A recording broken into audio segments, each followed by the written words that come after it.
ಬಾರಿ ವರುಣ ವಿಧಾನಸಭಾ ಕ್ಷೇತ್ರದಲ್ಲಿ ತನಗೆ ಟಿಕೆಟ್ ಬೇಕು ಅಂತೇಳಿ ಪಟ್ಟು ಹಿಡಿದಂಥವರು ಸದಾನಂದ ಅವರನ್ನ ತಮ್ಮ ಪಕ್ಷಕ್ಕೆ ಕರೆದುಕೊಂಡು ಬರುವಂತ ಲೆಕ್ಕಾಚಾರದಲ್ಲಿ ಸಿದ್ದರಾಮಯ್ಯನವರಿದ್ದಾರೆ.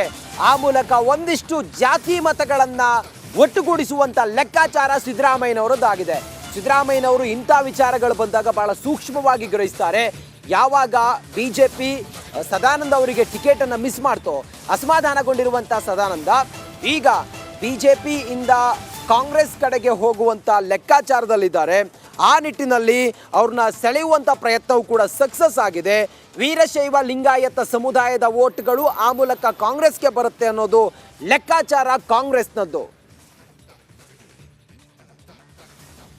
ಇಲ್ಲಿ ಕಳೆದ ಸಾರಿ ವರುಣಾ ಕ್ಷೇತ್ರನೇ ಫಾರ್ ಎಕ್ಸಾಂಪಲ್ ನಾವು ನೋಡಿದ್ರೆ ಅಲ್ಲಿ ವಿಜೇಂದ್ರ ಅವ್ರು ಬಂದರೆ ನಾವು ವೋಟ್ ಹಾಕ್ತೀವಿ ಅನ್ನುವಂಥದ್ದು ವಿಧಾನಸಭಾ ಎಲೆಕ್ಷನ್ ವಿಚಾರ ನಾನು ಹೇಳ್ತಾ ಇದ್ದೀನಿ. ಯಾಕೆ ಈ ಸದಾನಂದ ಅವ್ರನ್ನ ತಗೊಳ್ಳೋದಕ್ಕೆ ಮುಖ್ಯಮಂತ್ರಿಗಳು ಮುಂದಾದರು ಅಥವಾ ಅವ್ರನ್ನ ಪಾರ್ಟಿ ಕರ್ಕೋತಾ ಇದ್ದಾರೆ ಅಂತ ನೋಡಿದ್ರೆ ಕಳೆದ ಸಾರಿ ಅಲ್ಲಿ ಯತೀಂದ್ರ ಸಿದ್ದರಾಮಯ್ಯನವ್ರಿಗೆ ದೊಡ್ಡ ಚಾಲೆಂಜ್ ಆಗಿದ್ದು ಏನು ಅಂತಂದರೆ ಅಥವಾ ಸಿದ್ದರಾಮಯ್ಯನವ್ರಿಗೆ ದೊಡ್ಡ ಚಾಲೆಂಜ್ ಆಗಿದ್ದು ಏನು ಅಂತಂದರೆ ಅಲ್ಲಿ ಲಿಂಗಾಯತ ಮತಗಳು ವಿಜೇಂದ್ರ ಪರವಾಗಿದ್ವು. ವಿಜೇಂದ್ರ ಪರವಾದ ಒಂದು ಅಲೆ ಎಸ್ಪೆಷಲಿ ವರುಣಾದಲ್ಲಂತೂ ಇತ್ತು.